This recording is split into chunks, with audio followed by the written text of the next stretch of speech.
Hello students, कैसे हैं आप सभी लोग। मैं हूं Pooja Singh and welcome back to my channel accounting master class. And this is the 19th lecture.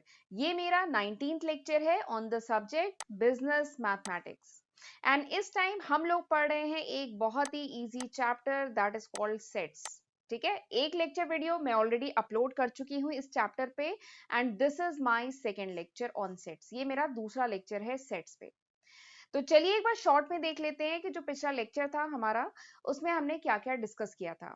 तो पिछले लेक्चर में मैं आपको बता चुकी हूँ basic concept of sets. Sets क्या होता है, इसका बेसिक कॉन्सेप्ट हमने बहुत डिटेल में पिछले लेक्चर में डिस्कस किया। और हमने पढ़ा था कि सेट्स कैसे रिप्रेजेंट किया जाता है, सेट्स को कैसे रिप्रेजेंट करते हैं। तो there are two methods for representing the sets. पहला जो फॉर्म है दैट इज कॉल्ड रोस्टर या टैबुलर फॉर्म कहते हैं। दूसरा क्या है, सेट बिल्डर फॉर्म। तो दो फॉर्म में दो तरीके से हम सेट को रिप्रेजेंट कर सकते हैं। और उसके मैंने बहुत सारे एग्जाम्पल, बहुत सारे न्यूमेरिकल आपको कराए थे पिछले लेक्चर में। ठीक है, और मुझे पूरी उम्मीद है कि पिछला लेक्चर आपको समझ में आया होगा। ठीक, एंड आज हम इसके आगे पढ़ने वाले हैं। आज मैं आपको बताऊंगी about different types of sets. Sets कितने टाइप के होते हैं, ठीक है, उन सब के बारे में हम लोग बहुत डिटेल में विद एग्जांपल समझेंगे आज के लेक्चर में। और एक बात और है कि अगर मेरा पिछला लेक्चर नहीं देखा है ना, तो जरूर ये जो फर्स्ट पार्ट है इसको भी जरूर चेकआउट करिएगा। ठीक है, क्योंकि अब जो इस लेक्चर में जैसे मैं जो टर्म्स यूज करूंगी, ठीक है, जैसे मैं बोलूंगी एलिमेंट या जो सेट्स है, वो जो मैं टर्म्स यूज करूंगी वो मैंने डिटेल में पिछले लेक्चर में बता दिया है।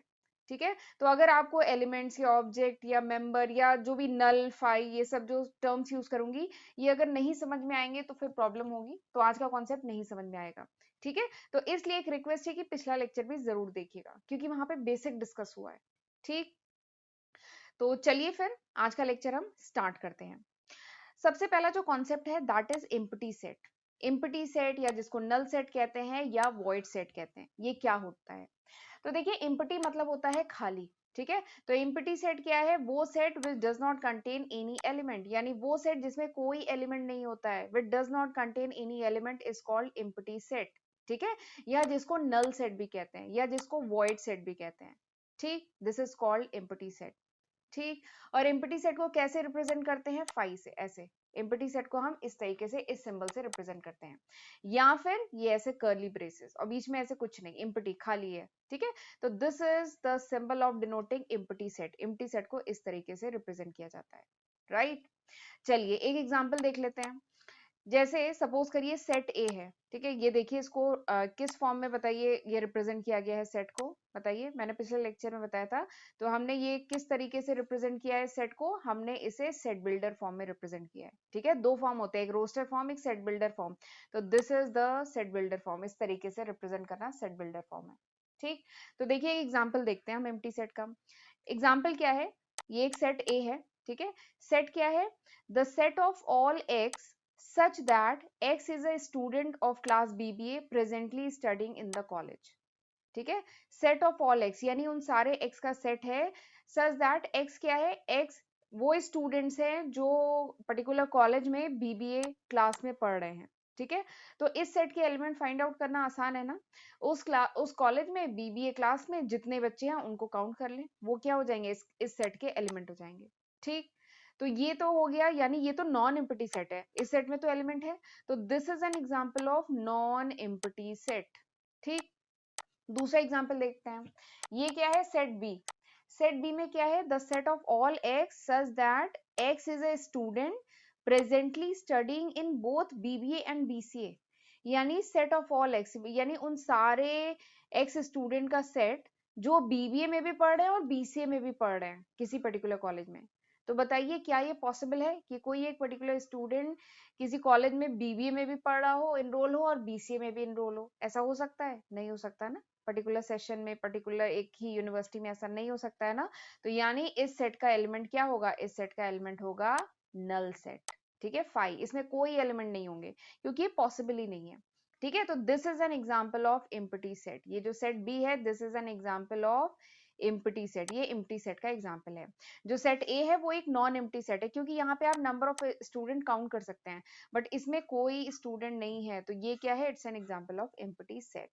ठीक, चलिए और एग्जाम्पल बताती हूँ एम्प्टी सेट के। सेट ए है, एक और सेट है A. The set of all x such that x is an even prime number greater than 2। ठीक है, कहा जा रहा है कि सेट ए में कौन से एलिमेंट है, इवन प्राइम नंबर जो ग्रेटर देन 2 है। ठीक है, तो बताइए इस सेट ए के एलिमेंट्स क्या होंगे, बताइए इस सेट ए में कौन से एलिमेंट्स होंगे। क्या कहा जा रहा है, इवन हो, प्राइम नंबर हो। ठीक है, तो इवन प्राइम नंबर हो, ग्रेटर देन 2 हो। तो जरा ध्यान दीजिए कि 2 is the only prime even prime number. 2 क्या है, 2 एक लौता इवन प्राइम नंबर है। ठीक है, 2 के ऊपर जितने भी नंबर होंगे वो प्राइम नंबर होंगे, but they will not be even prime number. 2 क्या है, इकलौता इवन प्राइम नंबर है जो इवन नंबर भी है, यानी डिवाइड बाय 2 भी है और प्राइम नंबर भी है। ठीक है, तो अगर पूछा जाए इसमें कौन से एलिमेंट आपको लिखने हैं, even prime number greater than 2, तो यानी ग्रेटर देन 2 ना, तो ग्रेटर देन 2 कोई इवन प्राइम नंबर तो होता ही नहीं है, तो यानी इस सेट में क्या आएगा, 5 नल आएगा। ठीक है, कोई एलिमेंट होता ही नहीं है, तो this is an example of empty set. ठीक, एक और देखते हैं एग्जांपल। सेट बी है, the set of all x such that x square equals to 4। ठीक है, where x is odd, this is the set, ये है सेट। एक सेट बी आपको दिया गया है जिसमें एक्स स्क्वायर क्या है, इक्वल्स टू 4 है, जहां पे एक्स इज ऑड। ठीक है, तो आपको बताना है कि बी सेट इम्प्टी है, नॉन इम्प्टी है, कैसा है।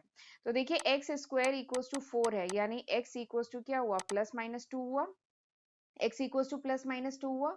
ठीक है, तो यहाँ कह रहा है कि x इज ऑड, तो क्या x ऑड है, नहीं x ऑड नहीं है, यानी इस ये जो सेट है this is an empty set, क्योंकि x स्क्वायर इक्वल्स टू 4 को सेटिस्फाई कर, मतलब कोई ऐसा x है ही नहीं जो इस इक्वेशन को भी सेटिस्फाई करे और ऑड वैल्यू भी हो। ठीक है, कोई ऐसी वैल्यू है क्या x की जो इस x स्क्वायर इक्वल्स टू 4 इस इक्वेशन को भी सेटिस्फाई करे और वो x क्या हो, ऑड भी हो। तो ऐसी कोई वैल्यू है, नहीं है, क्योंकि x की वैल्यू यहाँ से क्या निकल के आ रही है, plus minus 2 which is an even number. तो यानी ये जो सेट बी है इसमें कौन सा एलिमेंट होगा, इसमें नल होगा, कोई एलिमेंट है ही नहीं, this is an empty set. ठीक, ये क्या है, एम्प्टी सेट है। ठीक, अच्छा एक चीज और है, ये एम्प्टी को ऐसे नहीं रिप्रेजेंट, ये जो नल हम रिप्रेजेंट करते हैं ना, केवल इसको फाई ऐसे रिप्रेजेंट करिए, ये ब्रेसेस मत लगाइए। ठीक है, ब्रेसेस नहीं लगाए जाते हैं। ठीक है, या तो एम्प्टी को ऐसे रिप्रेजेंट कर दिया, ठीक है, या फिर केवल ऐसे फाई ऐसे रिप्रेजेंट कर देते हैं, इसमें ब्रेसेस नहीं लगेंगे, ये मैंने मिस्टेक से लगा दिया, ये ब्रेसेस ऐसे करके नहीं लगते हैं। ठीक, तो this is empty set, I hope आपको अच्छे समझ में आ गया होगा। चलिए आगे बढ़ते हैं, अब हम देखते हैं finite set and infinite set. ठीक है, तो देखिए फाइनाइट मतलब क्या है, जिसे हम काउंट कर सके, फाइनाइट हो। ठीक है, इनफाइनाइट यानी अनगिनत, इनफाइनाइट मतलब क्या है, अनगिनत, इनफाइनाइट जिसकी कोई गिनती ना हो। ठीक है, तो बस वही कॉन्सेप्ट है यहाँ पे, वो set which is an empty, या तो वो इम्प्टी हो या फिर जिसमें एक डेफिनेट नंबर ऑफ एलिमेंट हो, ऐसे सेट को हम क्या कहते हैं, फाइनाइट सेट। ठीक, फाइनाइट सेट यानी जिसमें डेफिनेट नंबर ऑफ एलिमेंट हो, यानी कितने एलिमेंट है, 30 एलिमेंट है, 40 एलिमेंट है, 10 एलिमेंट है, कितनी एलिमेंट है, डेफिनेट नंबर ऑफ एलिमेंट अगर है तो that set will be called finite set. Finite set क्या है, जिसमें डेफिनेट नंबर ऑफ एलिमेंट है, या तो डेफिनेट नंबर है या अगर इम्प्टी है, ठीक है, तो वो भी आएगा फाइनाइट सेट में। लेकिन इनफाइनाइट सेट यानी अनगिनत एलिमेंट्स हैं जिसमें हम काउंट ही नहीं कर सकते, अनगिनत एलिमेंट है, तो ऐसे सेट को हम कहते हैं इनफाइनाइट सेट। ठीक, जैसे एग्जाम्पल के लिए, let D is the number of days in a month. Suppose करिए डी क्या है, number of days in a month, तो डी क्या है, फाइनाइट है। ठीक है, तो ये जो डी बनेगा, डी जो सेट बनेगा that will be finite set, ये फाइनाइट सेट बनेगा, क्योंकि number of days in a month या number of weeks in a month, ठीक है, ये तो फाइनाइट है ना, आप डेफिनेट नंबर है। ठीक है, तो ये फाइनाइट सेट बनेगा। लेकिन अगर इसी की जगह कहें कि let P with the set of point on a line, कोई लाइन है उस पे सेट ऑफ पॉइंट है, पी क्या है, P is the set of point on a line. ठीक है, तो ये तो इनफाइनाइट है ना, ये लाइन पे तो इनफाइनाइट पॉइंट है, तो P जो सेट होगा that would be infinite set. ठीक, और अगर एक और एग्जांपल देखते हैं, जैसे सपोज करिए सेट ऑफ नेचुरल नंबर है, set of natural number, natural number कहाँ से शुरू होता है, 1 2, 1 से शुरू होता है, 1 2 3 4 5 6 बढ़ता जाएगा। ठीक है, तो सेट ऑफ नेचुरल नंबर की बात करें तो क्या इसे काउंट कर सकते हैं, कोई डेफिनेट है, इसकी रेंज कुछ डिफाइन नहीं की गई है कहाँ तक है, तो ये क्या होगा, this will be infinite set, ये क्या है, infinite set, set of natural number infinite set. अगर इसी की तरह से कहें कि set of odd natural number, तो ऑड नेचुरल नंबर में क्या हो जाएगा, नेचुरल नंबर यानी 1 से शुरू होगा और ऑड नंबर यानी 1 3 5 7 9 11 13 15 17 19 ऐसे ही बढ़ता जाएगा, तो ये भी क्या है, इनफाइनाइट सेट। डिफाइन नहीं किया है कहाँ तक जा रहा है, ठीक है, तो ये भी infinite set. Set of integer की बात करें तो -5, -4, -3, -2, -1, 0, 1, 2, 3, 4, 5, 6 ये कहानी बढ़ती जाएगी, तो ये भी क्या है, इनफाइनाइट सेट, ठीक है। तो ये सब क्या है, these are example of infinite set, ये इनफाइनाइट सेट का एग्जाम्पल है, जहाँ पे जो नंबर ऑफ एलिमेंट्स हैं दैट इज नॉट डेफिनेट, वो डेफिनेट नंबर ऑफ एलिमेंट नहीं है, उसको आप डिफाइन नहीं कर सकते ये कितने हैं, 10 हैं, 20 हैं, 50 हैं, कितने हैं, तो ऐसे सेट को कहा जाता है इनफाइनाइट सेट। ठीक, चलिए आगे बढ़ते हैं। अब मैं आपको बताती हूँ इक्वल सेट क्या होते हैं। तो दो सेट ए एंड बी, इनको इक्वल सेट तब कहेंगे if they have exactly the same element. दो सेट है ए एंड बी, इनको हम इक्वल सेट कब कहेंगे, जब इनके एग्जैक्टली सेम एलिमेंट्स हों, ठीक है, तब हमें इन्हें इक्वल सेट कहेंगे। और इन्हें रिप्रेजेंट कैसे करेंगे, ए इक्वल्स टू बी से, ठीक। और अगर ये अनइक्वल है, अगर इनके एलिमेंट सेम नहीं है, तब ये अनइक्वल सेट होंगे और इनको इस तरीके से रिप्रेजेंट किया जाएगा, ठीक। जैसे एग्जाम्पल के लिए ये सेट ए है, इसके एलिमेंट्स है 1 2 3 4, ये सेट बी है, इसके एलिमेंट है 3 1 4 2, ठीक है। और मैं पिछले लेक्चर में बता चुकी हूँ कि जो ऑर्डर होता है, ये जो सेट के जो एलिमेंट्स होते हैं इनका जो ऑर्डर होता है, अच्छा एक चीज यहाँ पे ये जो ब्रेसेस है करली है, ठीक है, ये वाला है, इनका जो ऑर्डर होता है दैट डज नॉट मैटर। पिछले लेक्चर में बताया था ये जो सेट के जो एलिमेंट्स होते हैं इनका जो ऑर्डर होता है, यानी किस सीक्वेंस में लिखे हैं, इट डज नॉट मैटर। तो इसके एलिमेंट है 1 2 3 4, इसके हैं 3 1 4 2, तो बात सेम ही है, जो एलिमेंट इसमें है वो एलिमेंट इसमें है, ठीक है, all the elements are same, तो इसलिए set A is equals to set B, ठीक। एक और एग्जांपल देखते हैं। सपोज करिए एक सेट ए है, ठीक है, वो किसका सेट है, प्राइम नंबर लेस देन 6। तो बताइए प्राइम नंबर लेस देन 6 कौन कौन से हैं, एक होता है 2, 1 is not a prime number, ठीक है, तो एक हो गया 2, एक हो गया 3, 4 तो है नहीं प्राइम नंबर, एक हो गया 5, ठीक है। तो अगर मैं सेट ए की बात करूं तो सेट ए में कौन से एलिमेंट हुआ, 1 3 5, ठीक। And P is the set of prime factors of 30। P क्या है, P is the set of prime factors of 30। तो 30 के प्राइम फैक्टर्स कौन कौन से होंगे, तो देखिए एक तो हो गया 2, 2 इज अ प्राइम नंबर और ये फैक्टर है 30 का, एक हो गया 3, ठीक है, प्राइम नंबर है और फैक्टर है 30 का, एक हो गया 5, ठीक है। वैसे तो 6 भी है लेकिन 6 प्राइम फैक्टर नहीं है, फैक्टर है पर प्राइम फैक्टर नहीं है, और भी है इसके, ठीक है, बट वो प्राइम फैक्टर नहीं होंगे, 10 भी हो जाएगा पर प्राइम नहीं है, ठीक है। तो अगर प्राइम फैक्टर की बात करें तो आया 2 3 5। तो देखिए ये है एलिमेंट सेट पी के, ये है एलिमेंट सेट ए के, आप देखिए elements are same, therefore set A and P are equal, set A और पी क्या है, इक्वल सेट है, ठीक। चलिए आगे बढ़ते हैं, इसके कुछ और एग्जांपल बताती हूँ इक्वल सेट के, कुछ क्वेश्चन करते हैं, इससे हमारा कॉन्सेप्ट और अच्छे से क्लियर होगा। क्वेश्चन क्या है, which of the following pairs of sets are equal, इसमें से कौन से पेयर ऑफ सेट हैं जो इक्वल हैं, आपको अपना आंसर जस्टिफाई करना है। पहला है इसमें x is the set of letters in alloy, जो x है वो एक सेट है, ठीक है, किसका सेट है, letters in of the word alloy, ये एक वर्ड है एलॉय, इसके लेटर से मिलके बन रहा है एक सेट x। और b जो है, ये जो b है, this is the set of letters in loyal, जो लॉयल वो जो वर्ड है उसके लेटर से मिलके बन रहा है सेट b, ठीक है। तो आपको बताना है कि ये इक्वल है कि नहीं है। तो सेट x के एलिमेंट क्या होंगे, ऐसे कर्ली ब्रैकेट पे रखेंगे, a l l o y alloy, ठीक है। और सेट बी के एलिमेंट्स क्या होंगे, L O Y A L. और मैं पहले ही बता चुकी हूँ कि order does not matter, order नहीं मैटर करता है। तो आप देखिए जो एलिमेंट एक्स में है वो एलिमेंट वाई में है, सारे एलिमेंट क्या हैं, सेम है, ठीक है। Therefore set X and set B, set X and set B is equal, set X और सेट बी क्या है, इक्वल है, ठीक है। दोनों के एलिमेंट क्या है, मैच कर रहे हैं, सेम है, ठीक है, ऑर्डर डज नॉट मैटर, तो set X and set B is equal.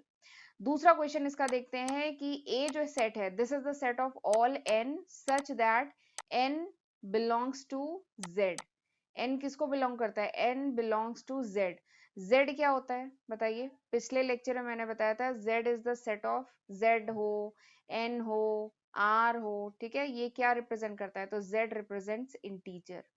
Z क्या बताता है, सेट ऑफ इंटीजर, ठीक है, ये कुछ कॉमन नोटेशन है जो मैथ्स में यूज किए जाते हैं। तो Z is the set of integer.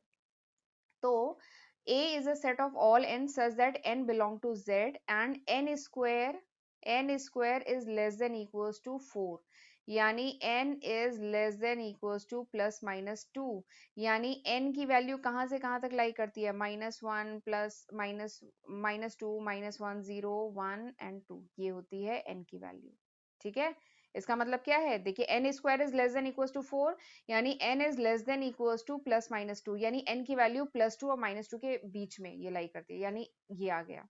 यानी जो सेट ए है उसके एलिमेंट क्या हो गए, ये आ गया। ऐसे ही सेट बी में दिया गया है set of all x such that X belong to real number, ये जो आर ऐसे लिखा है this is the set of real number, ठीक है, where X square minus 3x plus 2 equals to 0, ये है। तो जब आप इसको सॉल्व करेंगे, ये क्वाड्रेटिक इक्वेशन है, X square minus 3x plus 2 equals to 0, quadratic equation है, इसको सॉल्व करेंगे तो x की दो वैल्यू निकल के आएगी, 1 एंड 2 निकल के आएगी, ठीक है। तो सेट बी के एलिमेंट्स आ गए आपके, सेट बी के एलिमेंट क्या है, 1 एंड 2, ये आ गया सेट बी के एलिमेंट्स और ये आ गया सेट ए के एलिमेंट्स। अब आप सामने देख के बता सकते हैं कि क्या ये दोनों सेट इक्वल है, no these two sets are not equal. क्यों, क्योंकि देखिए जीरो एलिमेंट इसमें लाई कर रहा है, इसमें कहाँ लाई कर रहा है, the elements are not same, element same नहीं है, इसलिए सेट जो है इक्वल नहीं है, ठीक। तो इस तरीके से आप करेंगे। चलिए आगे बढ़ते हैं, तो अगला कॉन्सेप्ट है सबसेट का। सेट तो हमने समझ लिया, सेट क्या है, सबसेट क्या है, सेट का ही पार्ट, ठीक है, सबसेट क्या है, सेट का ही छोटा पार्ट, ठीक है। तो कोई सेट ए है उसको हम कह सकते हैं subset of other set B if, अगर ए के सारे एलिमेंट्स बी में लाई करें, ठीक है। सपोज करिए एक बड़ा सेट है बी, इसमें एक सेट है ए, तो this A set will be called the subset of B, ये जो ए सेट है इसको हम सबसेट बी का तभी कह सकते हैं अगर ए के सारे एलिमेंट क्या है, बी में लाई करें, बी में अगर हो तो हम कहते हैं A is a subset of B. और रिप्रेजेंट कैसे करते हैं, इस तरीके से, A is a subset of B, A is a subset of B, ठीक है। अगर जो भी एलिमेंट है अगर ए में लाई कर रहा है, ठीक है, तो अगर वो एलिमेंट सेम एलिमेंट अगर बी में भी लाई करता है तो इसका मतलब क्या है कि A is a subset of B, ठीक। वही चीज देखिए मैंने लिखा है every element of A is also an element of B, यानी ए का हर एक एलिमेंट बी में लाई करे तब हम कहते हैं A is a subset of B, इस तरीके से रिप्रेजेंट करते हैं, ठीक है। If whenever a belong small a belong to A then a belong to B, यानी अगर स्मॉल ए में बिलोंग कर रहा है तो बी में भी बिलोंग करना चाहिए, तभी हम कहेंगे वो इसका सबसेट है। बट अगर नहीं बिलोंग कर रहा है then A is not a subset of B, not a subset, इस तरीके से रिप्रेजेंट करते हैं, ठीक है। A is not a subset of B, ठीक। चलिए यहां तक समझ में आया, एक बार स्क्रीन क्लियर कर देती हूँ, ठीक। अब देखिए ये तो हमने समझ लिया a is subset of b, यानी जो भी एलिमेंट a में बिलोंग कर रहा है वो अगर b में बिलोंग करता है तो इसका मतलब क्या है, a is subset of b। But इसी का अगर हम दूसरा फॉर्म देखते हैं, अगर सपोज करिए कोई भी एलिमेंट जो बी में बिलोंग कर रहा है वो अगर ए में भी बिलोंग करे, ठीक है, कोई भी एलिमेंट अगर बी सेट में बिलोंग कर रहा है तो वो अगर ए सेट में भी बिलोंग करे, ठीक है, तो हम क्या कह सकते हैं कि B is subset of A, B जो है सेट वो ए का सबसेट है। तो अगर a is a subset of b and b is a subset of a तो इसका मतलब क्या होता है, a equals to b, set a और सेट b क्या है, सेम है, ठीक। ये बात समझ में आई, यही देखिए यहाँ पे मैंने नोट में लिखा है, अगर हर एक एलिमेंट b का a में लाई करे, ठीक है, तो b will also be subset of a, और इस तरीके से a एंड b क्या हो जाएंगे, सेम सेट हो जाएंगे। a is subset of b and b is subset of a, इसका मतलब क्या है, a इक्वल्स टू b, यानी a और b सेम सेट है, ठीक। तो ये एक इंपॉर्टेंट पॉइंट है। फिर एक और इंपॉर्टेंट पॉइंट बताती हूँ कि हर एक set is a subset of itself, ठीक है, हर एक सेट अपने सेट का सबसेट होता है, ठीक। यानी A is a subset of A, A जो है जो सेट है वो अपने खुद के सेट का सबसेट है, ठीक। अभी हम लोग लिखेंगे आगे सबसेट लिखना, तो देखेंगे हर एक सेट अपने सेट का सबसेट होता है, ठीक। ऐसी B is a subset of B, B अपने खुद का सबसेट है, ठीक है। और एक खास बात और तीसरी, ये इंपॉर्टेंट, ये तो दूसरी इंपॉर्टेंट बात हो गई, एक आखिरी और एक इंपॉर्टेंट बात है कि ये जो फाई होता है this is a subset of all the set, her set का सबसेट होता है नल सेट, ठीक है। ये जो नल सेट, ये जो फाई है this is a subset of all the set, यानी अगर आपको एक सेट दिया जाए आपको लिखना उसके सबसेट, तो ये फाई तो आप लिखेंगे ही लिखेंगे, this is the subset of every set, her set का सबसेट होता है, ठीक। तो ये तीन इंपॉर्टेंट बातें हैं, ध्यान रखनी है। चलिए अब मैं आपको कुछ क्वेश्चन कुछ एग्जांपल बताती हूँ।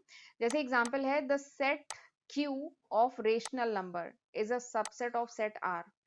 तो मैंने पिछले लेक्चर में आपको real number, natural number, whole number, rational number, irrational number ये सब डिटेल में पढ़ाया था, ठीक है।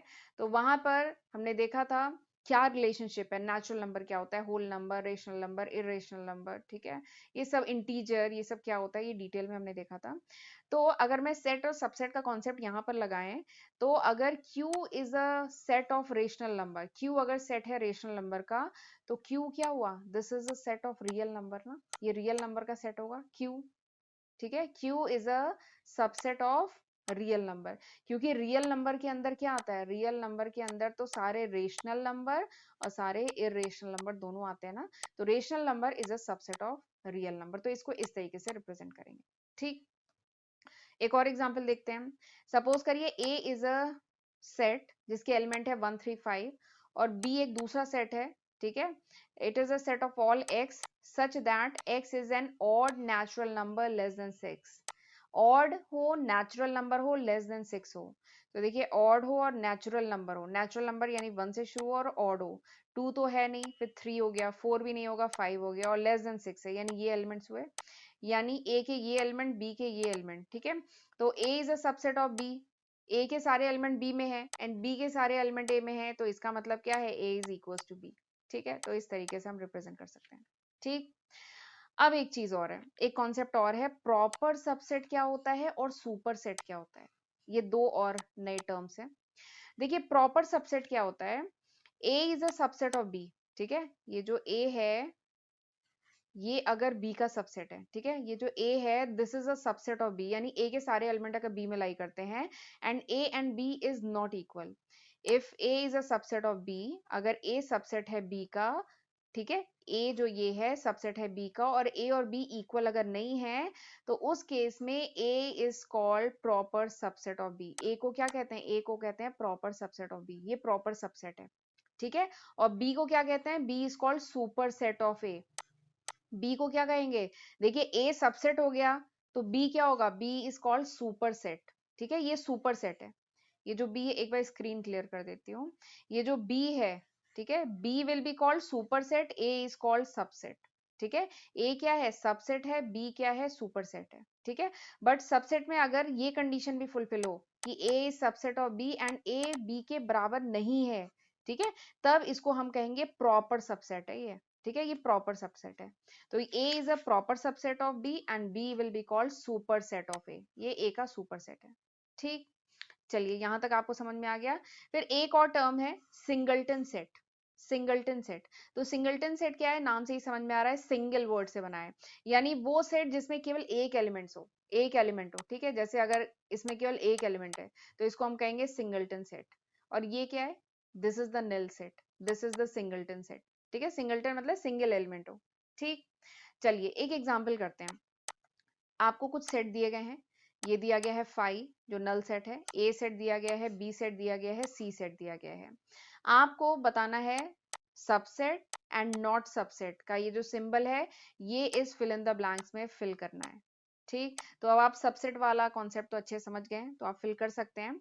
देखिए ये क्या है 5, तो मैंने बताया था 5 is a subset of every set, 5 क्या है, सबसेट ऑफ एवरी सेट है, तो यहाँ पे हम क्या सिंबल लगाएंगे, ये सबसेट है, 5 is a subset of every set, देखिए लिखा है, ठीक।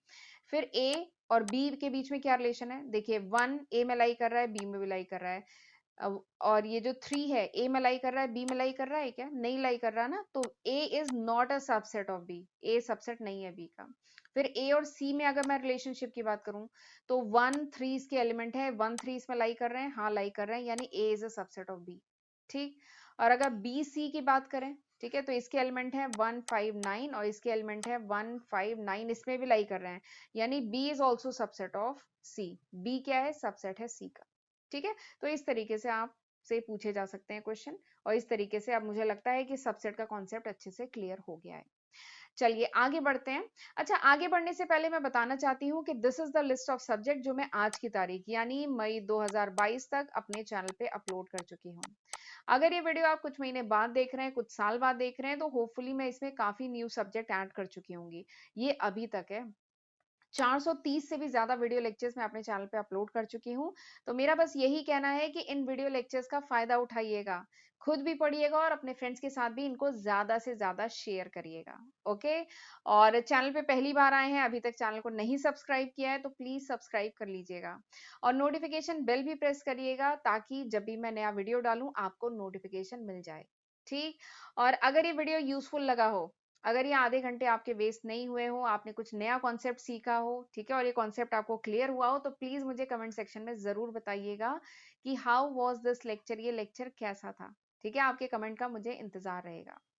कमेंट करने में केवल 1 सेकंड लगता है, लेकिन ये जो लेक्चर वीडियोस जो हम लोग डालते हैं, एक एक लेक्चर वीडियो में आप बिलीव नहीं करेंगे कई घंटे लगते हैं, ठीक है? इन पीपीटीज को प्रिपेयर करना, लेक्चर रिकॉर्ड करना, एडिट करना, ठीक है? तो आप हमारे लिए कम से कम 1 सेकंड का तो मुझे लगता है कि टाइम निकाल सकते हैं, तो प्लीज हमें कमेंट करके जरूर बताया करिए।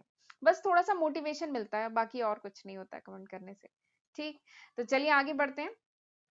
अब मैं आपको बताती हूँ। अच्छा, ये वाला डायग्राम तो मैंने पिछले लेक्चर में ही बताया था। ये देखिए, सेट ऑफ रियल नंबर में क्या आता है? रेशनल नंबर, इरेशनल नंबर, ठीक है? सबसे अंदर क्या आता है? नेचुरल नंबर, यानी जो 1 2 3 4 से शुरू होते हैं।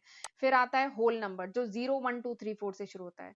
फिर आता है इंटीजर, यानी -3 -2 -1 0 1 2 3 4 5 6, ठीक है, जिसमें निगेटिव, जीरो, पॉजिटिव सब आता है। फिर उसके ऊपर आता है रेशनल नंबर, यानी p बाई क्यू के फॉर्म में, such that q is not equal to 0, ठीक है? और ये होते हैं इरेशनल नंबर। तो ये वाला कॉन्सेप्ट मैंने पिछले लेक्चर में बताया था। तो अगर सबसेट का कॉन्सेप्ट इस पे लगाया जाए, ठीक है, तो अगर n जो है, this is a set of natural number, ये जो z है, this is a set of integer, अगर ये q जो है, this is a set of rational number, और अगर ये जो t है, this is a set of irrational number.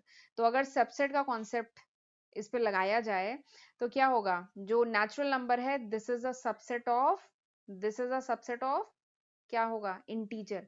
ये किसका सबसेट है? इंटीजर का सबसेट है।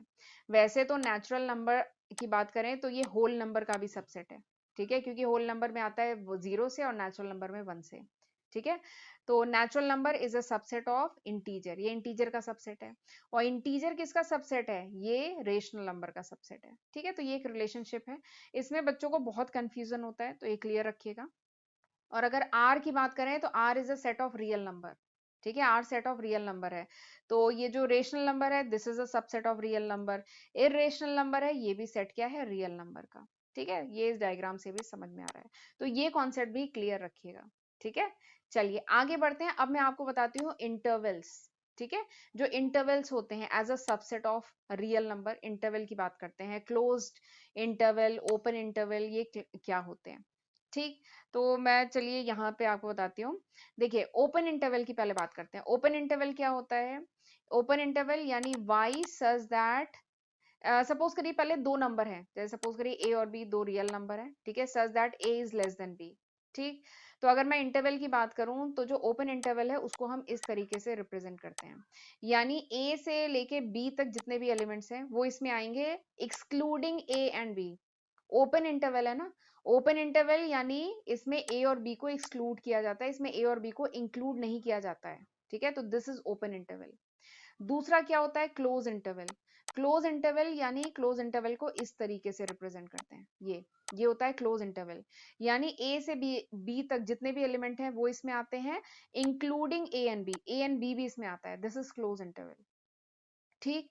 फिर एक इंटरवल ये भी होता है इस टाइप का, जो एक तरफ से क्लोज्ड हो और एक तरफ से ओपन हो, ठीक है? तो इस टाइप के जो इसमें कौन से एलिमेंट्स आते हैं? इसमें ए आएगा, प्लस ए से लेके बी तक सारे एलिमेंट आएंगे, बट बी नहीं आएगा, ठीक है? तो दिस इज ये नेक्स्ट, ये अगला इंटरवल है। फिर एक इस टाइप के भी एलिमेंट्स होते हैं, ए और बी, ये बी की तरफ से क्लोज है, ए की तरफ से ओपन है और बी की तरफ से क्लोज है। इसका मतलब क्या है? ए से लेके बी तक एलिमेंट्स आएंगे जिसमें ए नहीं आएगा एंड बी इज इंक्लूडेड, ठीक है? तो ये इस टाइप के चार इंटरवल होते हैं, ओपन एंडेड, क्लोज एंडेड। ये है ओपन एंडेड जिसमें ए और बी एलिमेंट नहीं आएंगे, इसके बीच के एलिमेंट आते हैं। और ये क्लोज इंटरवल है, ठीक है, इसमें ए और बी इंक्लूडेड होता है। अगला जो है ये वाला इंटरवल, ठीक है, ये ऐसे करके इंटरवल, इसमें क्या होता है? ए इंक्लूडेड होता है, बी इंक्लूडेड नहीं होता है, बी की तरफ से ओपन है। और ये वाला जो इंटरवल है इसमें क्या है? ए नहीं इंक्लूडेड है, बी क्या है? इंक्लूडेड है, बी क्लोज्ड है, ठीक है, तो ये थोड़ा सा इंटरवल है, इसको भी ध्यान में रखिएगा, आगे चल के ये कॉन्सेप्ट भी यूज आएगा क्वेश्चन करने में। ठीक है, चलिए अगला कॉन्सेप्ट पढ़ते हैं, पावर सेट। पावर सेट क्या होता है? तो power set is a collection of all subset of set ए। कोई सेट ए है, ठीक है, उसके जितने भी सबसेट होंगे उनका जो कलेक्शन होता है उसी को कहा जाता है पावर सेट। फिर से बोल रही हूँ, कोई सेट ए है, उसके एलिमेंट सपोज करिए 1 2 3 है, ठीक है, तो इन ये जो सेट ए है इसके जितने भी सबसेट बनेंगे, ठीक है, इसके जितने भी सबसेट बनेंगे उनका जो कलेक्शन होता है उसको कहते हैं पावर सेट। और इसको कैसे रिप्रेजेंट करते हैं? ऐसे, पी ए, सेट ए का पावर सेट, ठीक है, पी ए ऐसे करके रिप्रेजेंट करते हैं। ठीक, जैसे एग्जांपल के लिए सपोज करिए कोई सेट ए है, इसके एलिमेंट है 1 एंड 2, तो इसके अगर मैं सबसेट की बात करूं तो इसके सबसेट क्या क्या होंगे? एक हो गया 1, एक हो गया 2, और एक हो गया 5। मैंने बताया था ना कि null set is a subset of every set, तो एक हो गया 5। और फिर एक और बात बताई थी कि जो सेट है वो अपना खुद का सबसेट होता है, यानी 1 2 भी इसका सबसेट है, तो यानी ये 4 सबसेट बन गए। अब इन सबसेट का जो कलेक्शन है दैट इज पावर सेट। ये जो सबसेट, ये जो 1 2 3 4, ये 4 जो सबसेट है इनका जो कलेक्शन है दैट इज पावर सेट, इसी को पावर सेट कहते हैं, ये बना। ठीक, अब आपने एक चीज देखी, यहाँ पे जो नंबर ऑफ एलिमेंट थे ए में वो कितने थे? 2। तो यानी पावर सेट में जो एलिमेंट्स थे वो कितने बने? वो हुए 2 का पावर 2। ऐसे ही आप 3 अगर इसमें एलिमेंट है, आप इसको करके देखिएगा तो इसमें पावर सेट के एलिमेंट बनेंगे 2 का पावर 3 यानी 8 बनेंगे। पावर सेट में एलिमेंट कितने बनेंगे? 8 बनेंगे। तो इस तरीके से अगर हम इसे जनरलाइज करते हैं, तो अगर सेट ए है उसमें अगर नंबर ऑफ एलिमेंट m है, अगर कोई सेट ए है उसमें अगर नंबर ऑफ एलिमेंट m है, तो इसके पावर सेट में एलिमेंट कितने होंगे? 2 का पावर m। ठीक, तो ये एक बहुत इंपॉर्टेंट कॉन्सेप्ट है, ऑब्जेक्टिव क्वेश्चन में बहुत पूछा जाता है, ध्यान रखिएगा। ठीक है, कि अगर कोई सेट है उसमें नंबर ऑफ एलिमेंट m है, ठीक है, जैसे यहाँ पे 2 है ना, और ये जो एग्जाम्पल लिया इसमें 3 है, ठीक है, तो अगर नंबर ऑफ एलिमेंट 2 है या 3 है या m एलिमेंट है, तो उसके पावर सेट में कितने एलिमेंट्स होंगे? 2 का पावर m। ठीक है, जैसे यहाँ पे 2 है तो 2 का पावर 2 यानी 4 एलिमेंट्स होंगे। ठीक है, अगर 3 एलिमेंट है यानी 2 का पावर 3, 8 एलिमेंट होंगे पावर सेट में। ठीक, तो ये कॉन्सेप्ट थोड़ा सा क्लियर रखिएगा। चलिए आगे बढ़ते हैं, अब बताती हूँ आपको यूनिवर्सल सेट। यूनिवर्सल सेट क्या होता है? तो यूनिवर्सल सेट क्या है? जितने भी रिलेटेड सेट्स हैं, ठीक है, जितने भी रिलेटेड सेट्स हैं उन सेट्स के सारे एलिमेंट को मिला के बनता है यूनिवर्सल सेट।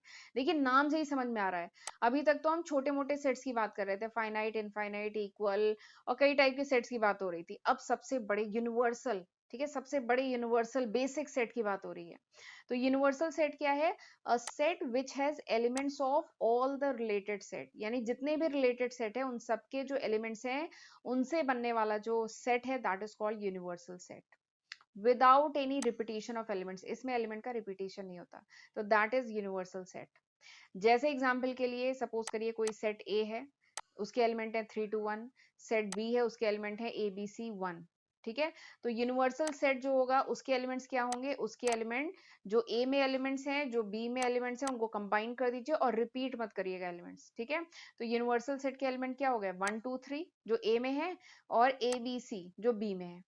ठीक है, 1 रिपीट हो रहा है बट हमें रिपीट नहीं करना है, तो दिस इज यूनिवर्सल सेट, इसे बेसिक सेट कहते हैं। ठीक है, और जितने भी दूसरे सेट होंगे जो यूनिवर्सल सेट के अंदर है वो सब इसके सबसेट हुए, उन्हें ए बी सी डी ऐसे करके रिप्रेजेंट करेंगे। राइट, जैसे एक एग्जांपल लेते हैं, जैसे सपोज करिए कोई ह्यूमन पॉपुलेशन पे कोई स्टडी करनी है, ह्यूमन पॉपुलेशन पे कोई स्टडी करनी है, तो उस केस में जो यूनिवर्सल सेट होगा वो क्या होगा? वो होगा all the people in the world, यानी वर्ल्ड के जितने लोग हैं वो क्या बनाएंगे? वो बनाएंगे यूनिवर्सल सेट। ठीक है, this is the universal set.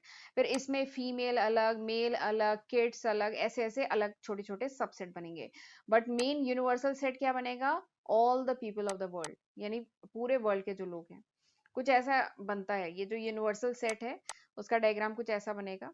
अगले लेक्चर में खैर मैं वेन डायग्राम बताऊंगी और फिर जो ऑपरेशंस होते हैं सेट पे, यूनियन, इंटरसेक्शन, डिफरेंस, ठीक है, कॉम्प्लीमेंट, ये सब हम ऑपरेशन भी पढ़ेंगे आगे चल के, तो वो जब मैं बताऊंगी तो और डिटेल में समझ में आएगा।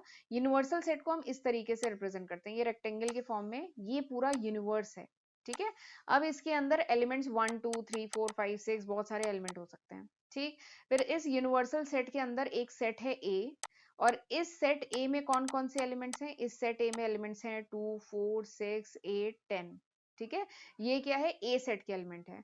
और यूनिवर्सल सेट में कितने एलिमेंट है, यूनिवर्सल सेट में तो पूरे ही एलिमेंट है, 1 2 3 4 5 6 7 8 9 10, यूनिवर्सल सेट में तो सारे ही एलिमेंट है। ठीक है, और ए सेट में क्या है, ए सेट में ये पर्टिकुलर एलिमेंट है। तो इस तरीके से इन्हें रिप्रेजेंट किया जाता है वेन डायग्राम में, जो मैं अगले लेक्चर में बताऊंगी। फिलहाल इतना जान लीजिए, इस तरीके से यूनिवर्सल सेट रिप्रेजेंट किया जाता है।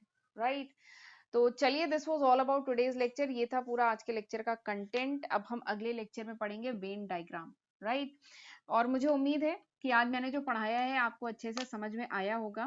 कमेंट सेक्शन में मुझे जरूर बताइएगा, और अगर वीडियो यूजफुल लगे तो लाइक करना मत भूलिएगा। ठीक है, इससे हमें बस मोटिवेशन मिलता है, हम अगला लेक्चर लाते रहते हैं। वैसे भी आज मैंने काफी टाइम बाद, आज मैं 3 दिन के गैप के बाद आज वीडियो डाल रही हूँ। वरना आपने नोटिस किया होगा, पिछले कई महीनों से मैं हर दिन वीडियो डालती हूँ, हर दिन।